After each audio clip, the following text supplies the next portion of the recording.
Welcome to the second episode of the Harvard Medical AI series group. In this series, we invite researchers to talk about their exciting recent research in medical AI across different fields like radiology, pathology, and genetics. With us today are two special guests for the special episode, Ibrahim Hamamchi and Sezgin Er. Ibrahim is a PhD student at the University of Zurich and ETH Zurich. He's also a recent Google PhD fellow, awardee. So congratulations, Ibrahim.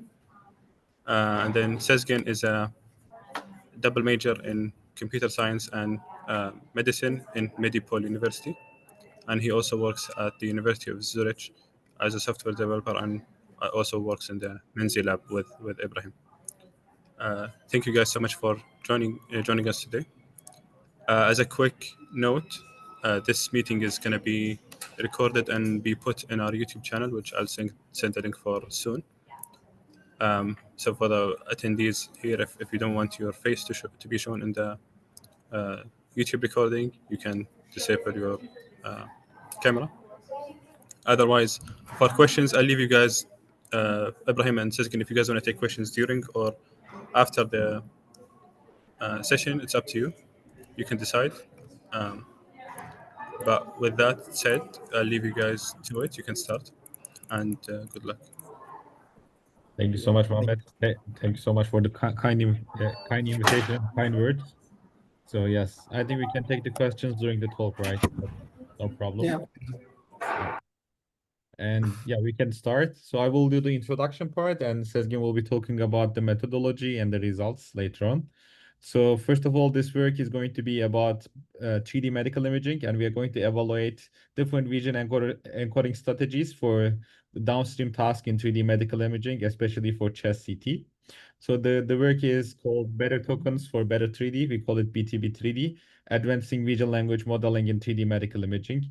So, and this paper has been accepted at NeurIPS recently in this year, and we have done this work together with our colleagues at Erlangen and NVIDIA. So yeah, maybe we can continue to the next slide. So first of all, I wanted to introduce the dataset that we have utilized for this paper. So this dataset is called CT-Rate. So we have collected this dataset like 1 or 2 years ago, and we made it publicly available. So this dataset has 25,000 of chest CT volumes with corresponding radiology reports. So the dataset is coming from Istanbul Medipol University. So it has different hospitals. So it has, like, if I remember correctly, it has 6 different hospitals in that data set. So, and also it has 3 different manufacturers, but all hospitals are based in Istanbul. So also it has, as I said, it has corresponding radiology reports. So this data set can be utilized for different type of vision language modeling tasks.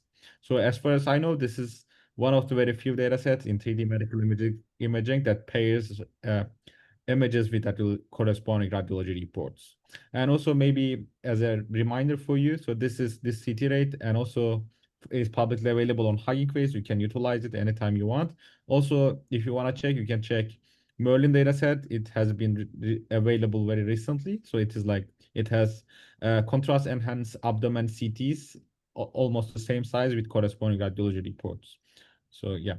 And for the radiology reports, so as I said, in radiology reports, they are written in daily clinical routine of radiologists. So the better thing about it, so you don't need any other effort for annotation. So you can use electronic health records as for training. So also that we have utilized a text transformer to basically extract some kind of abnormality labels. So we haven't utilized them for any type of training purposes because, you know, we have been working on report generation and contrast different training. So basically you don't need any other abnormality level annotation, but we have utilized it. We have extracted those abnormality level labels for validation purposes and fine-tuning purposes because, you know, like we need some clinical metrics if you are generating radiology reports. So that's why we have also utilized a text transformer to annotate radiology reports in the abnormality level for 18 different abnormalities in chest CTs. Yes.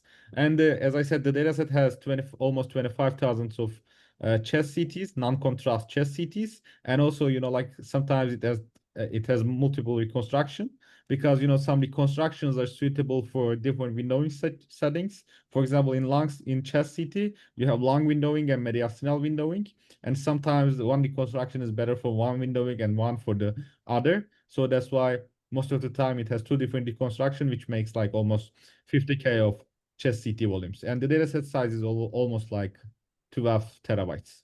Yeah, maybe we can continue to the next one. This is the distribution of the dataset.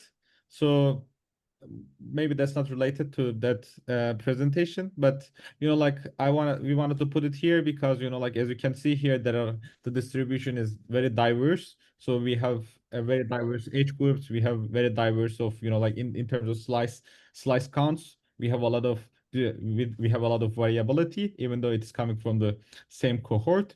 Also, in terms of like abnormality distribution, there are also some class imbalance that is going to be important for us in the future because so we are going to our main goal is to generate radiology reports, right, for chest CTs, and the class imbalance is a big problem.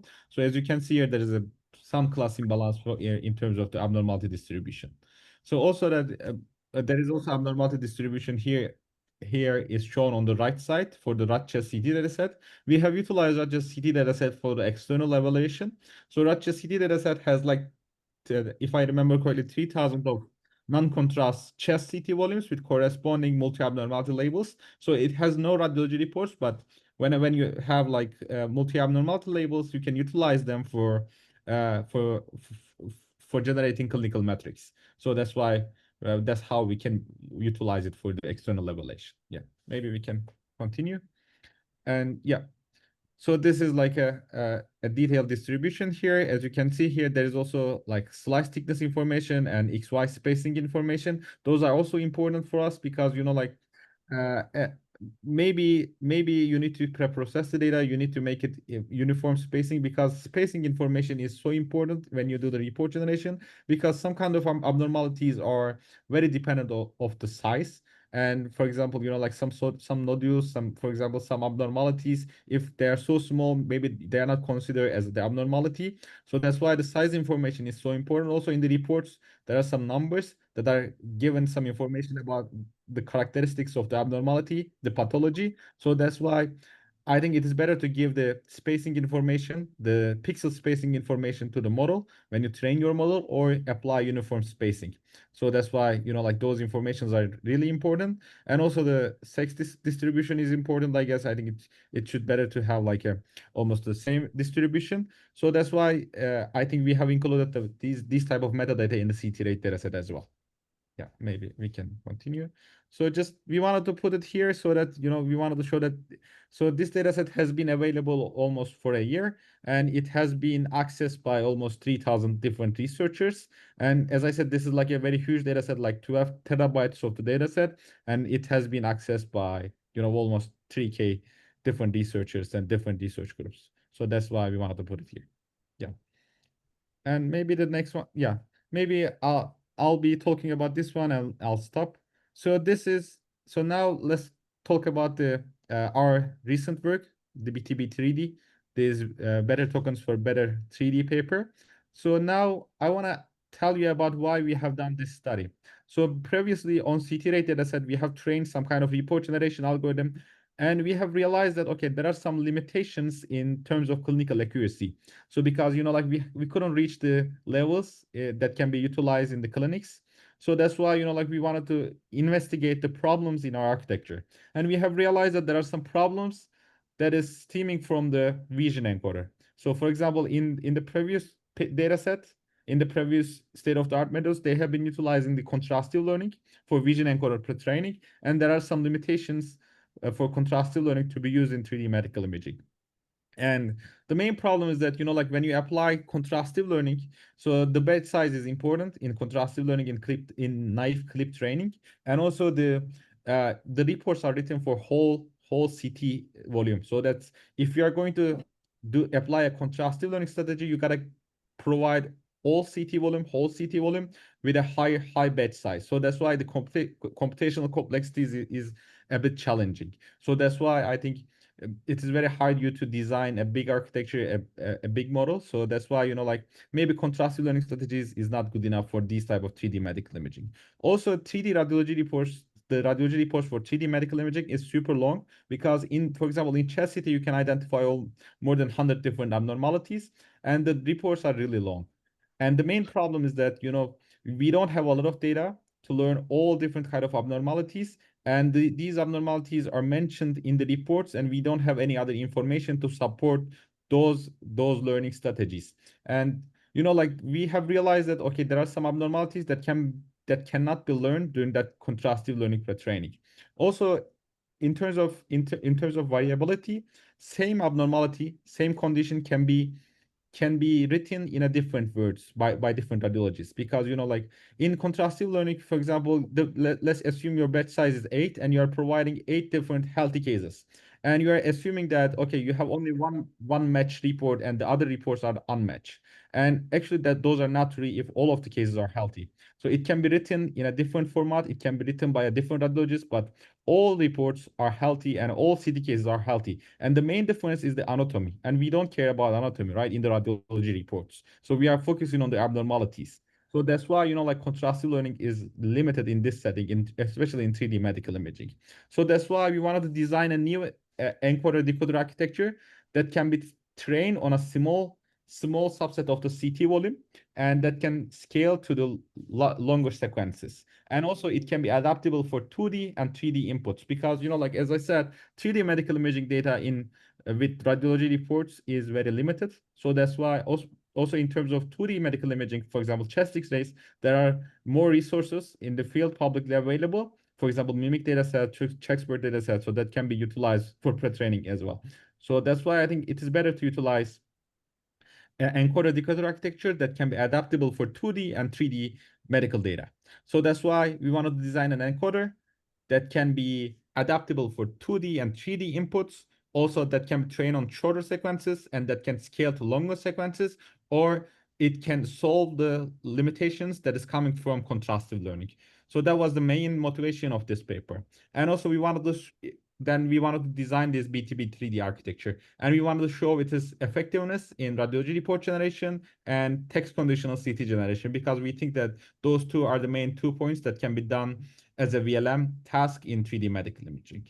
So thank you so much, all. I think from now on, Sezgin can continue the methodology and the rest of it because he has done most of the work. Thank you so much. Thank you.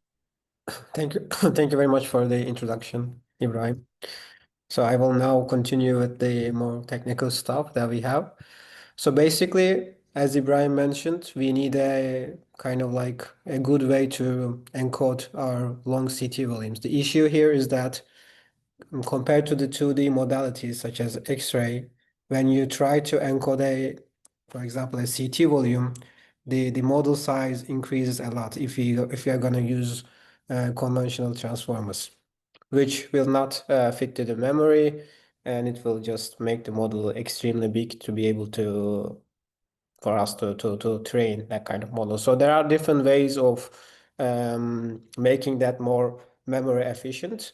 The first way that we also used in our CT clip model is that, also in CTVIT, in Generate CT as well, is that you can apply two-stage transformers. So what you do is that you can patch embed the different sections of the slices, and then you can apply a spatial transformer which will apply the attention on the X and Y axis of the volumes, and then you can apply a causal transformer which will apply on the attention on the Z axis of the volumes.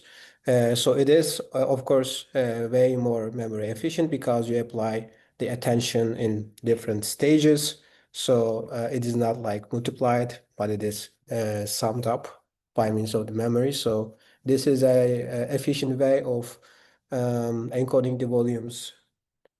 Also, it takes the 3D information because it applies the spatial information, spatial attention at first, and you have the causal attention in the second transformer.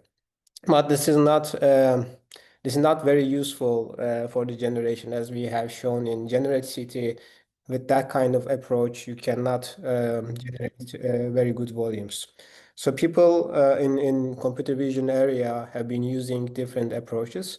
One, you can also apply 3D CNNs instead of a spatial transformer, and then you can apply just a causal transformer, and then you can apply a quantized version, or you can have a causal 3D CNN, which is a little bit different than 3D CNN, which can basically encode the first slice separately, which allows it to be able to encode the images as well. So this causal 3D CNN can also be trained on images by itself, and we have like much more image data in the computer vision area compared to the video data that we have. So basically, at the end, you're gonna have a better model that can learn also those like spatial information on the images. So when you apply it to the video models, the quantization is better, and as the quantization is better, the generation are generally better. So they have used these kind of approach in the computer vision area, such as there's like a very big model that was recently published by NVIDIA called Cosmos. They were also using causal 3D CNN in that model, and it has been shown in the computer vision area that this kind of approach is better when you have also the 2D data.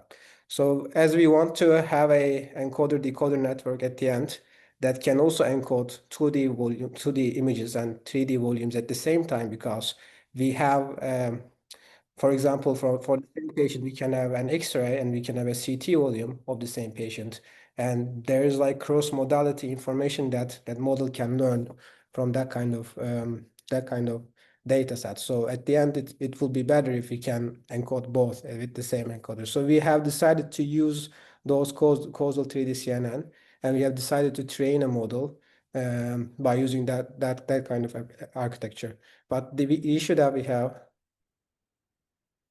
so there's a question that I am gonna answer. Causal transform will only look at the preceding slices. Why not have bidirectional? So I didn't understand the question. So like basically it is like attention. So it basically looks all the slices at the same time. So the attention is actually should be bidirectional, because it just like looks. Basically what you do in the causal transformer is that you have the tokens from the spatial transformer and you resize it with the batch size multiplied by x number of tokens on the x dimension multiplied by number of tokens in the y dimension. The dimension that the attention is applied is the z dimension. So basically it will be, I think, bidirectional. Does that answer your question? Yeah, but I thought the idea behind the causal transformer is that you mask attention so that you only look at, kind of like a language model where you only look at preceding ones. But I might have a wrong understanding of. At least not the one that we have used in CTClip. CTClip basically, what we don't do in the CTClip is just like we have kind of like resizing the tokens such that instead of applying the tokens in like, instead of applying the attention in x multiplied by y multiplied by z dimension, like which is a very big dimension, we just resize it and apply it to the z dimension. The batch size increases, but increase in the batch size is not that memory problematic. So you kind of have like bidirectional attention in, at least that is what we have in CTClip. I'm not sure about the other models, how they are applying it, but I think you can also apply masked attention. I think they are like, yeah, I don't know, maybe I'm not sure on that.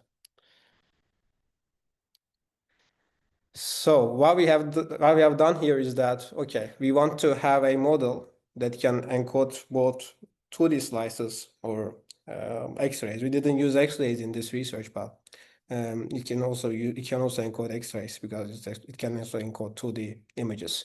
And we also want to encode like 3D volumes. But the issue here is that like, even with that kind of model, when you try to encode all CT volume in a single forward run, it will increase the memory usage a lot.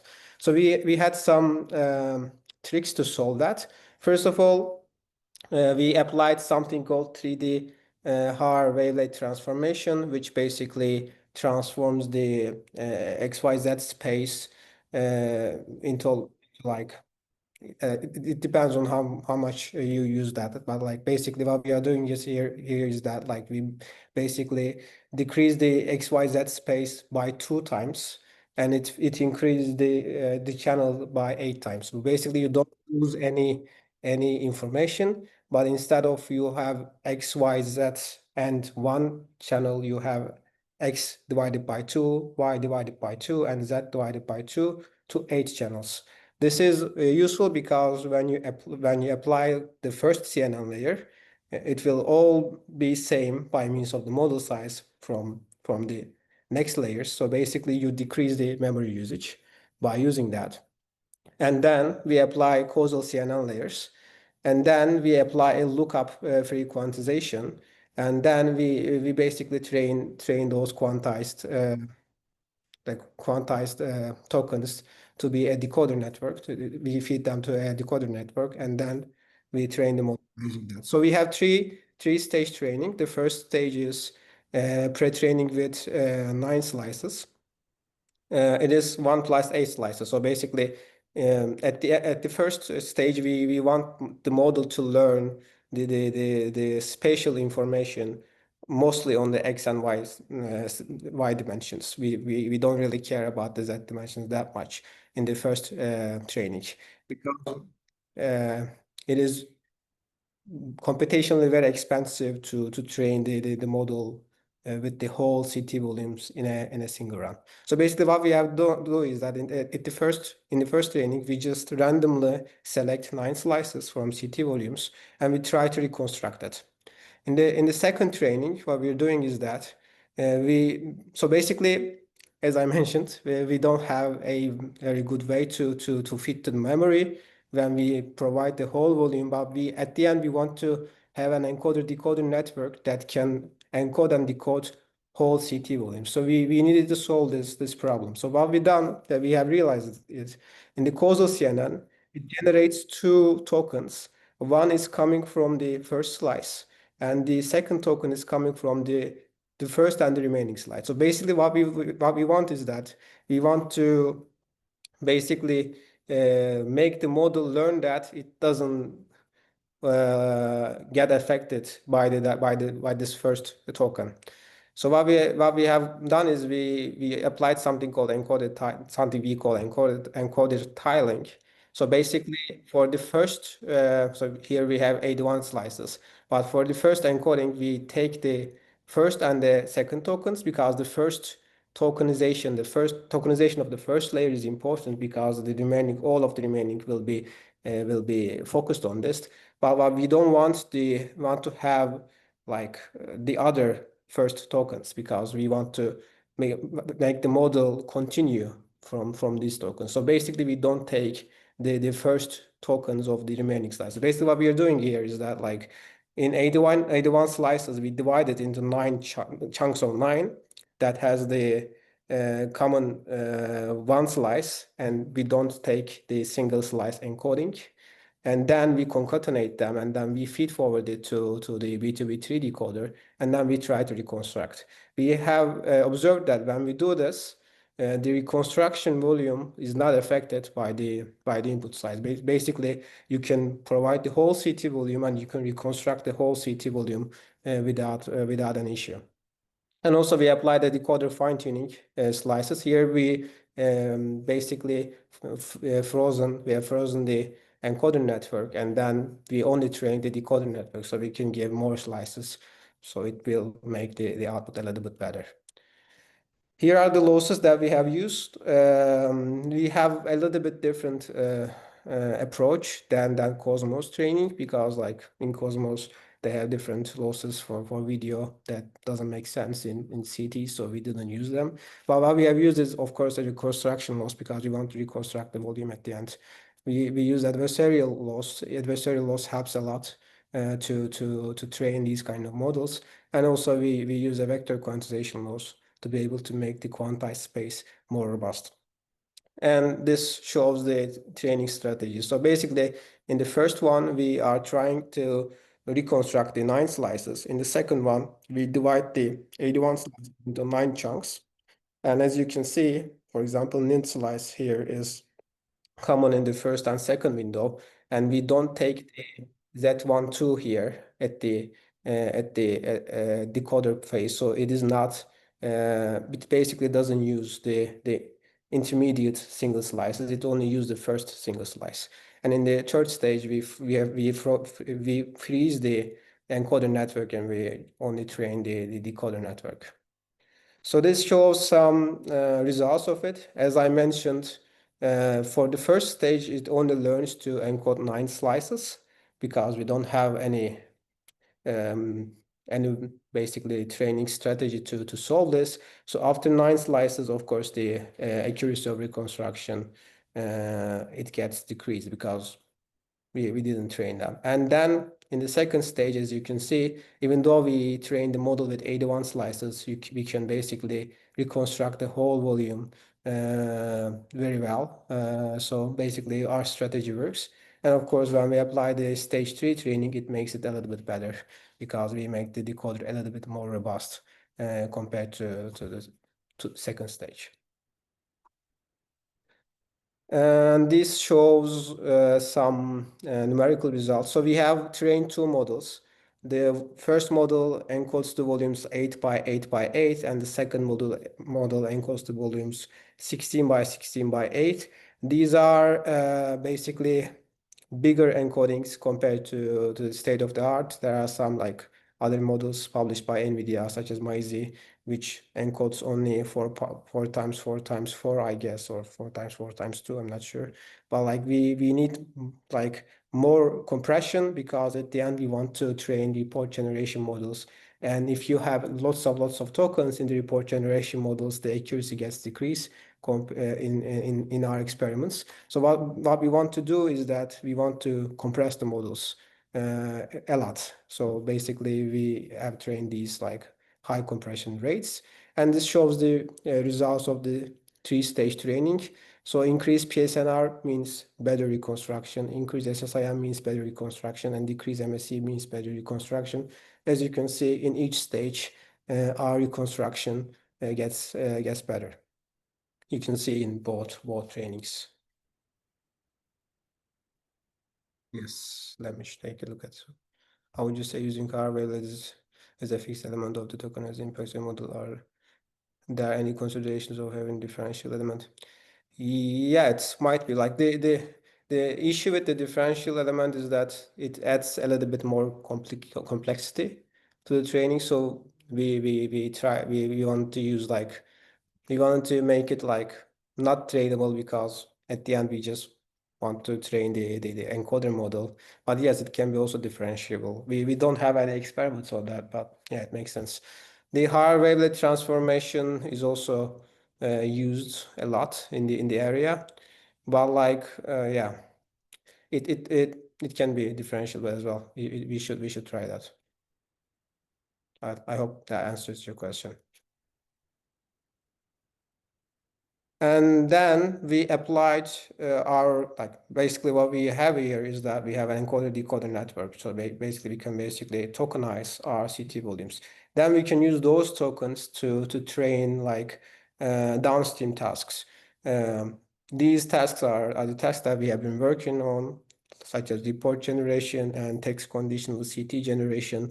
We have baseline models here. So we wanted to see how well our new tokenization works in those tasks compared to our previous and the other models that the other people have done. So basically, we first tried to generate reports, and then we tried to generate the CTs text conditional with flow matching. This shows the CT generation results. As you can see, our CT generations are better than the previous research, such as medicine and generate CT. We also have numerical values that I will show in a while. And as I think some of you guys know, in generate CT, we have an issue in the coronal and sagittal slices because we applied 2D super resolution at the end as a second stage but we don't have that in our new network. For the report generation, yes. So I will mention that a little bit in a little while. But like for the report generation, when you have more tokens, it is harder for Llama model to learn the representation of the volume. So basically, when you have like more compression rate of your CT volume, it will be easier for LLM to learn the pathologies in it, because like most of the information that we have in a CT volume is just like anatomy information. We don't really have pathology information in most of the tokens, right? For example, it can be a single nodule in a lung, which is a very small part of lung CT, but all of the other information is just like the anatomy information, which is irrelevant for the report generation. So what we have observed in our previous research as well is that if you can compress your CT better, it will be better for report generation. You need to compress it more for better report generation. So I think this is the reason that 8.8 times 8 times 8 model is better for the report generation. So this shows the results of like, oh, sorry. Okay, sorry, you asked for this generation. Of course, for the CT generation, 8.8 times 8.8 times 8 will be better, but the report generation 16 times 8 will be better, because like for the report generation you need more compression. For the CT generation, you need more information of your CT volumes. So this shows the results of our CT generation and report generation experiments. So as I mentioned, if you compress more in, for example, 16 times 8 compression rate, basically your accuracy will be better in the report generation task, because as I mentioned, we want to compress more for the report generation. And we have observed that our new encoder-decoder network with the tokenization performs better in report generation with the previous state-of-the-art that we have. For example, the important metrics are here is clinical accuracy metrics. We always look the natural language generation metrics as well in report generation experiments, but I personally don't think that they are very important for radiology report generation, but it is better for natural language generation metrics as well. But the important metric here is the clinical accuracy metrics. As you can see, our 16 times 8 compression model has way higher F1 score and decode score and CRG score compared to the previous state of the art. So in CT-SHAD, for example, we have very high precision, but we have very low recall, which means that it basically generates lots of irrelevant abnormalities which we don't want. But like our model is more balanced, and F1 score and CRG score are the most important metrics here when we compare the report generation models. And we also try to generate the reports with a RADCHESS CT data set. As Ibrahim mentioned, they don't have radiology reports, but what we can do is we can generate the reports by using their CT volumes. Then we can extract the pathologies by using our text encoder and text transformer, and then we can calculate the pathology metrics. And as you can see, it is also better in our new encoder-decoder network. For the text conditional CT generation, as I mentioned, if you encode less for the text conditional CT generation, you will have more anatomy information, so the generation will be better. For example, if we didn't use it, but like if we had like 4 times 4 times 4 encoding, it would be even better most likely, but the inference time would be higher. So in diffusion models, you don't really have a problem of like long sequences, but for autoregressive language models, you have that kind of problems. So basically, our 8 times 8 times 8 encoding has better scores. So here we have FID. The lower FID means better generation.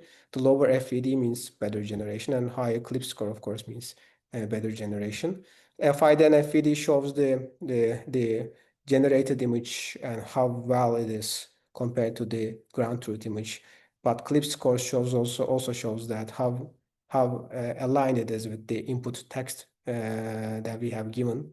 Here it is the CT reports. And we have also a CTNet FVD that we have created, which is normally in ITD, for example, it is trained on like video data. So it really is not very applicable to radiology data because we don't really have that much of radiology information there, but it is useful. But CTNet also shows that like this is trained on CT volumes, so it shows that it is better with CTNet FVD as well. And this shows the example reconstruction. So there's a question. Cool experiment with Rochester. I'd be interested to see also direct fine-tune label versus depot gen label.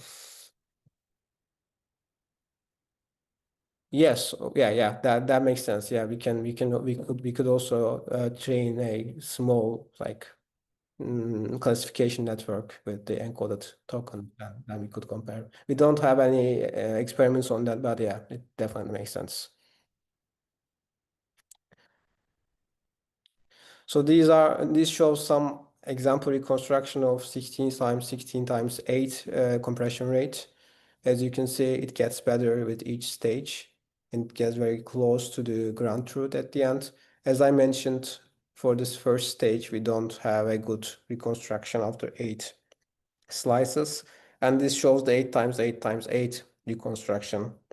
And of course, reconstruction is better when you compress less because you have more information kept on the encoded space, but it is worse for report generation. So this shows the abnormality-based scores. If you're interested in, it is generally, as I mentioned, better than our previously trained models, state-of-the-art models. So basically, it shows that okay, it works better for the pathology information we have in the reports as well. And this shows some of the example generated reports. So this is the ground truth reports, and we have different pathology information on the reports that are colored with different colors. And as you can see, our model generates more consistent for this example, generates more consistent pathology information compared to our previous model, CTChat. And also, as I mentioned, 16 times 16 times 8 model is better than 8 times 8 in report generation. So more consistent colors means better generation here.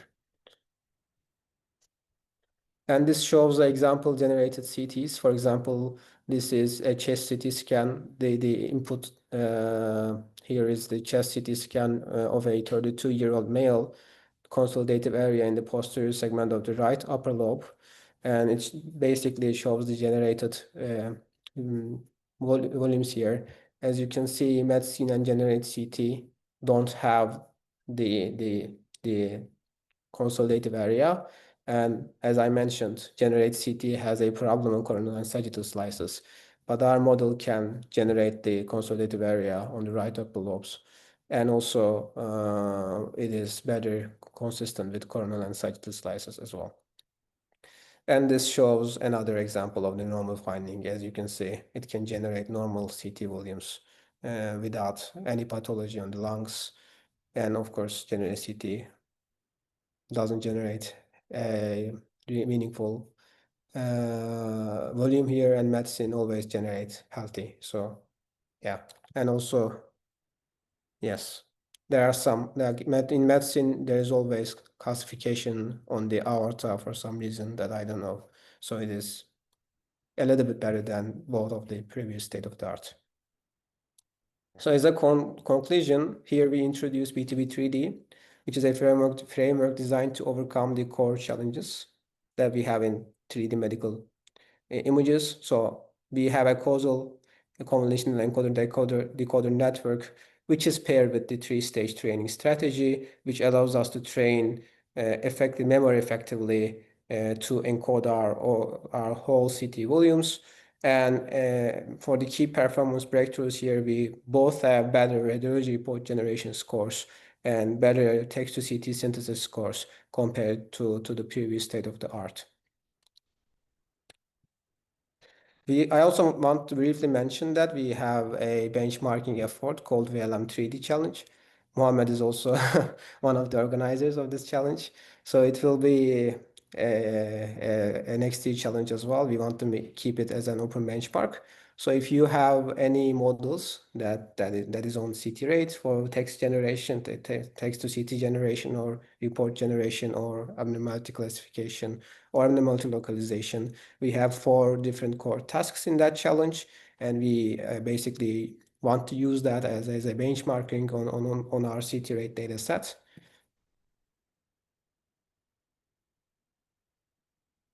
Okay, yeah, I can comment on GPU usage. So these kind of models, like causal CNN models with quantization, requires lots of GPUs. I am not sure exact numbers currently. It is written on the paper, but it was like, if I'm not mistaken, it was like 32 nodes of H100, so it makes it 32 multiplied by 4 H100 GPUs, and it should be around like 50K, 100K H100 hours for all of the trainings that we have, like for encoder decoder training, CT flow training, and like the flow matching training, and also exactly. Thank you very much, Ibrahim. 64 NVIDIA H100 GPUs. For the inference, we also use like a single H100. I think these are written on the paper. And this is the challenge website, if you want to check that. We had also a MICAI and ICCV workshops on that. For the MICAI, we had like the challenge workshop, and in ICCV, we had a paper workshop, and there was some keynote speech. And this shows this year's results in each tasks. We had very good results in most of the tasks that we have. So there were like very good improvements. We invite the next year competitors as well. And this shows the number of participants in our challenges. So thank you very much for listening. I can have any questions if there are any. And this is also a QR code for our. Can I start with the questions? Yeah, of course. First of all, thank you so much for the great presentation and your amazing work here. Thank you very much. I have, so one question is, so about the, you said multiple times that higher compression is better for report generation. Yeah. It makes sense for me for why it would be more lighter resources, but why is it lower accuracy? Because it feels like the more details, so if you have a smaller compression rate and you have more detailed tokens or larger number of tokens in the image, it feels like Yes. it's better for all tasks. I don't know why it's It is actually, it's not like better for CT generation, because you lose some information. For example, look at the example of reconstruction. When you have 16 times 16 times 8 reconstruction, you don't have the little details in the reconstructed image. So it is almost impossible to generate them by using a flow matching, because basically even your ground truth tokens are not able to generate those little details in the generated CT. So you lose some anatomy information. But like for the report generation, this is not an issue, because most of the time you don't really look at those little anatomical details in the reports. And if you want to generate that by using a flow matching algorithm, it is a problem, because you cannot, even with the ground truth tokens in the encoder decoder network, you cannot generate the little anatomical details. That is why the scores are worse for flow matching. Not that much for like pathologies, because they are generally big. But like for small anatomical details, you lose information, of course, when you have high compression rates. Yeah, that's what I'm saying. So if we wanted to develop a model that can do report generation perfectly, then you need a model that can detect these small differences. Because Oh yeah, of course, yeah, but like that's correct, but like not for the all pathologies. So some of the pathology information is getting diluted in like when you have a lot of tokens and when you try to train a llama model, like subsequently you dilute the information a lot. That's the issue. That's the issue that we also have in normal like CT encoding as well. So basically, your information is very diluted with the non-pathology information in the CT volume. So basically, what I think is the next step here is that we need to find a way to focus on the abnormality regions or the CTs, and then we need to encode them separately with a very small, very small uh, token size, for example, like 2 times 2 times 2, but like the input CT that we have provided should not be whole CT volume, but a CT volume that is localized for specific pathology regions. But like at the end, if you, for example, like if you give the whole CT volumes on the pixel level, it won't make sense further. You can do that. You can translate that to things, but you will have a garbage result because you dilute the information a lot. I hope that answers your question. But for example, small modules, we don't have very high score. That is the reason that we have very low score for small modules, for example, because you lose that information. Yeah, that makes sense. Another question I have is for, can you go to slide 13? 13, okay. For the clinical scores on the report generation, table 3. How do you calculate the F1 and precision recall? Do you use do you extract labels? So we had like a report, like pathology extraction transform, text transformers that Ibrahim mentioned. So basically, we apply that text transformer to the generated reports, and we already have the ground truth values for the labels. So basically, we calculate the F1 and precision recall based on that. Okay, that makes sense. And then slide 10. Yes. Sorry, 8. Let's go 8. 2 more. Sorry, 9. This one, yeah. What's the adversarial loss? The second one. Yeah, we have. I'm not sure about the size of, like, we have like a discriminator network, very small discriminator network that changes also from stage to stage because the number of layers changes. But there is like a very small discriminator network that is used to calculate the adversarial loss. Basically, you calculate the normal adversarial loss with a very small discriminator network. And what's the input to that network? Sorry. What's the input for the discriminative network? So basically, you have the generated, not generated, but you constructed volume. It changes from the stage to stage. For example, in stage 1, you have 9 slices. In stage 2, you have 91 slices. But basically, you give that as input, which is the generated one, and you have the ground truth as well to the discriminated network, and it calculates the adversarial loss that we have in the generative adversarial network training. So it's basically the normal GAN training with a very small discriminator. Okay, thank you. I'll leave it for other people if they have questions, and then. Yeah.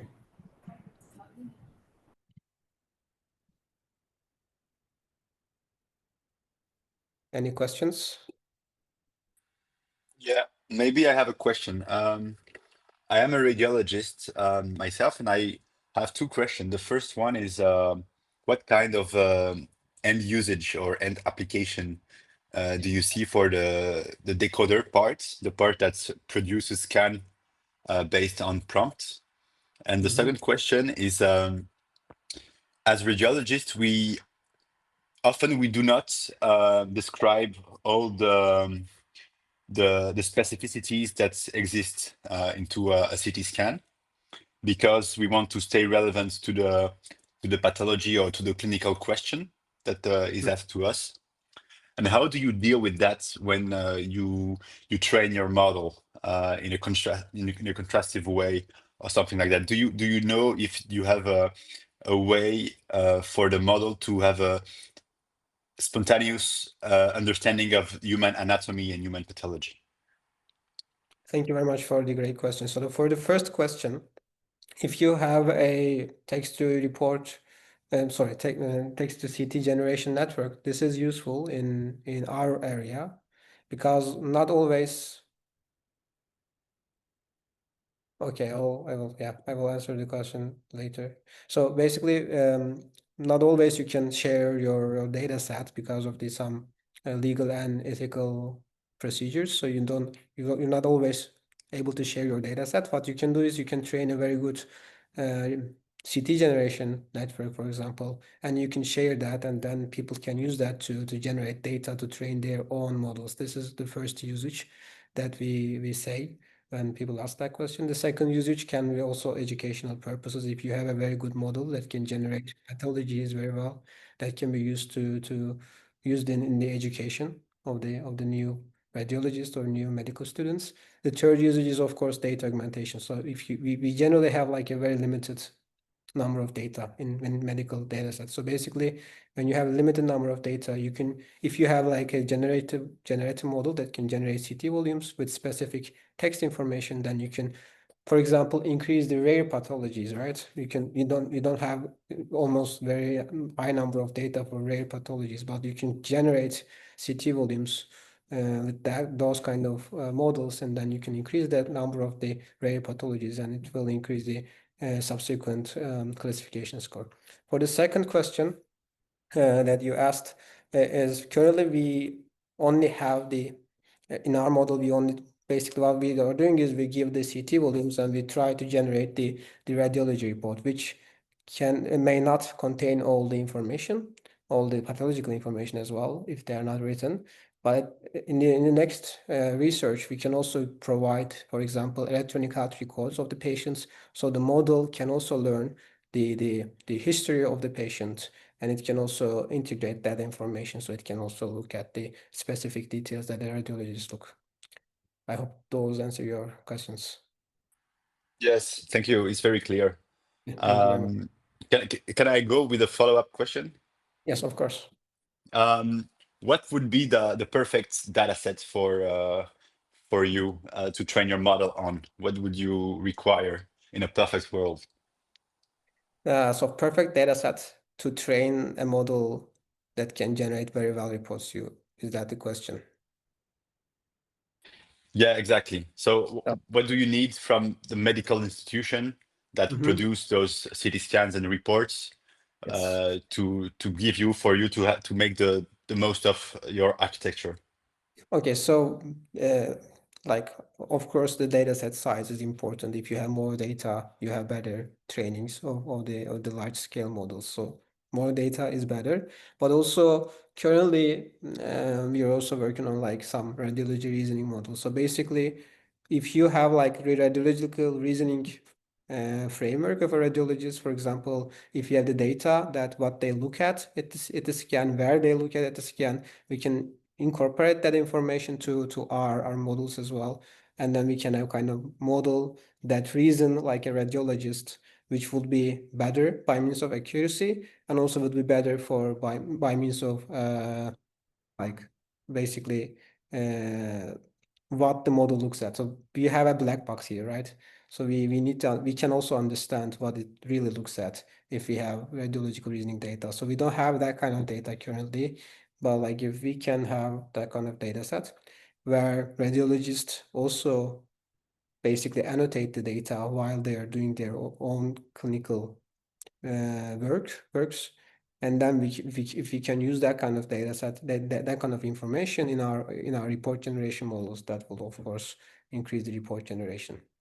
So I think these are two most important things: the data set size and also the radiological reasoning procedures that we have.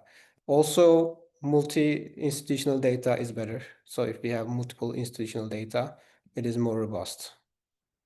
Yeah. Does it answer your question? Yeah, if I understand rightly, right now you train on based on the a public data sets, right? No, Which these are, originate from. yeah. Okay, and does it originate from a single center or is it a multi-center centric data set? It is a single center data set currently. So we have Okay. hospital that is also public. So And yeah. are you seeking collaboration with medical hospitals and institution for you to get access to more whole body CT scans and stuff like that? Yeah, that would be great. Maybe Ibrahim can answer that question better if he is here. Ibrahim. Yeah, I'm here. Yeah, always I think the having multi-institutional data is always better, especially that is coming from different cohorts. So we are already like collaborating some different institutions, but I think if we can have more data, that would be super cool. Because I think in medical field, preparing good structured data is the most important point. Even though currently we are talking about the architectural details in the region encoder, I think the most important thing is the data set, how you prepare it, if you have a high quality, large data sets, I think it is the most important point. For example, I think the main limitation here for example, for BTB3D, for this work, I think that it comes from the data set, which is like the CT rate, because, it has only non-contrast chest CT. I think that's a limitation because you have hundreds of different type of modalities in CT domain. So I think we shouldn't be limited to chest CT, non-contrast chest CT, which it should be expanded to different type of modalities, different type of computer tomographies, different kind of, 3D medical imaging modalities. So that's why I think, yeah, collaborations and the data sets and making the data sets open source is super useful for us. Okay, great. I personally lead the AI research at my center, and I think I got in touch with you, Ibrahim. I would love to help you get those kinds of data sets from us. So Yeah. feel free to discuss this later.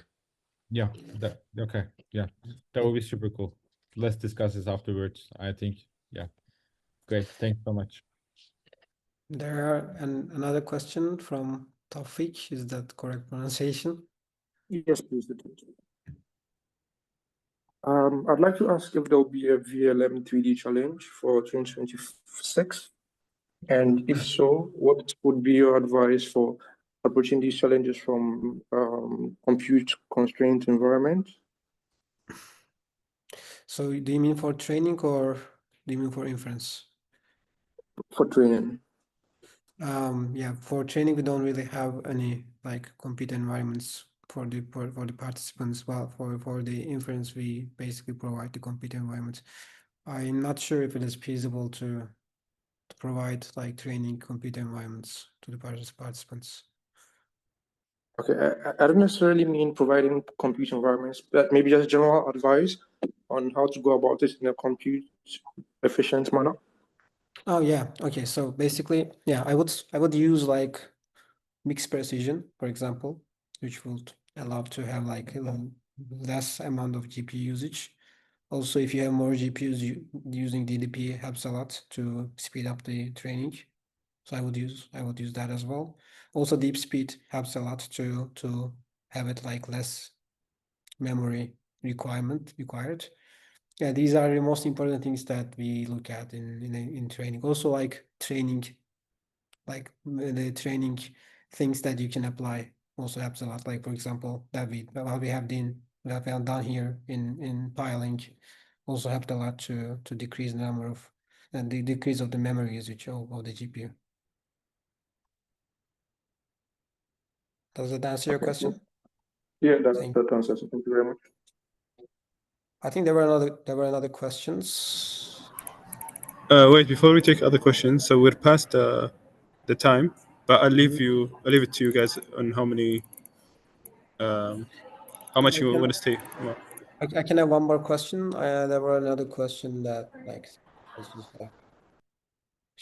handing present a couple of times that I missed. So hi, thank you very much for the wonderful presentation. If I may jump in, I think this question continues on Marwan's question about the data itself.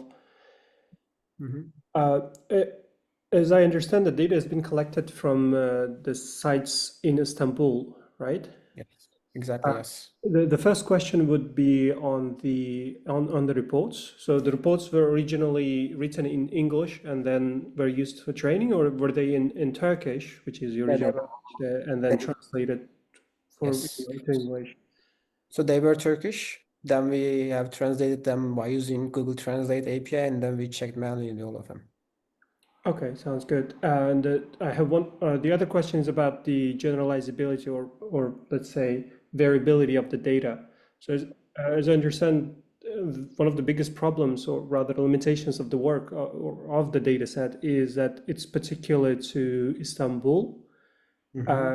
So we have the problem with variability in terms of machines, scanner types, in terms of medical sites, and in terms of ethnical representation or geographical representation. Yes. What is your comment on that, and how are you guys planning to sort of target that aspect of the work? Yes, so yeah, that is an issue in the medical AI research area a lot, because like it is not very easy, very straightforward to make data sets open source. So we are very open to new collaborations with like new hospitals, which is very good. But what we are doing here is that, yes, we are aware that it is a single institutional data set, but like we don't have any other data set. So what we are doing is that we are applying our models to out of the distribution data sets as well, to see how robust it is in out of the distribution data sets. So we have, for example, in CT-CLIP paper that is published in Nature Biomedical Engineering, we had two different cohort from the United States. One is from Boston University, one is Sriracha CT dataset. So they are from different institutes, and we basically evaluate our model. We try to evaluate our models definitely in out of distribution datasets, but it is of course better if we have multi-institutional, multinational datasets, but it is not always very easy to have. Yeah, that's quite understandable. Thank you very much for the wonderful work. Thank you very much. Any other questions? All right, then I'm gonna stop my sharing. Okay, thank you so much, Ibrahim and Sezgin, for. Let me share my camera. Very much. Thank you guys so much for joining us today. It was an amazing talk. Very nice connecting with you guys again. And thank you, Seth Shukran. Thank you, Omer, for joining as well. Yeah, All right. thanks so much for inviting us. Thank you. See you guys next time, and good luck on your future work.